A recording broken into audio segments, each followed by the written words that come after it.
Salam, hər vaxtınız xeyir olsun. Mən FES Akademiyanın Riyaziyyat üzrə təlimçisi Ramizə Alışova. Bugünkü sual izahımız FES Akademiyanın təşkil etdiyi monitorinqlər 4-cü sinif monitorinq test vəsaitindən 3 sual izahı olacaq. Keçirik birinci sualımıza.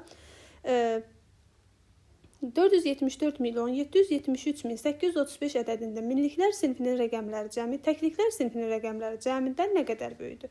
Biz ilk öncə bizdə minliklər sinfini tapırıq. Burada təkliklər sinfi, demək təkliklərlə minliklərin rəqəmləri cəmi nə qədər böyükdür deyir. Demək birinci təkliklər sinfini tapırıq, sonra minliklər sinfini tapırıq. Demək ədədin minliklər sinfinin birinci rəqəmləri cəmi hesablayırıq.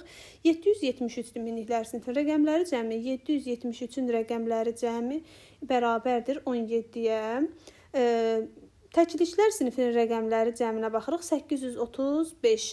Bunun da rəqəmləri cəmi 16-ya bərabərdir. Və 17-dən də biz minliklər sinfinin rəqəmləri cəmindən təkliklər sinfinin rəqəmləri cəmini çıxırıq. Cavab qalır 1. A variantı 1. İkinci sualımızın izahına baxırıq. İkinci sualımızda bizə deyir ki, 21.345-dən böyükdür və ulduz 21.405 müqayisəsində ulduzun yerinə yazıla biləcək ən böyük və ən kiçik ədədin cəmini tapın.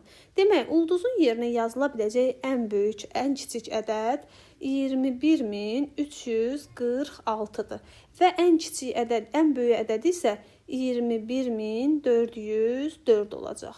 Və bunların cəmini tapanda 6 ilə 4 0 1 yadda 5, sonra 7, 2 və 4. 42.750 edəcək cavab. Cavab B variantı 42.750. 53-cü suala baxırıq. 53-cü sualda bizə deyir ki, verilmiş ədədin, yəni 44.537.235 ədədinin 10 minliklər mərtəbəsindəki rəqəmin mərtəbə qiyməti neçədir? Biz baxırıq ki, 10 minliklər mərtəbəsi burada 3-dür.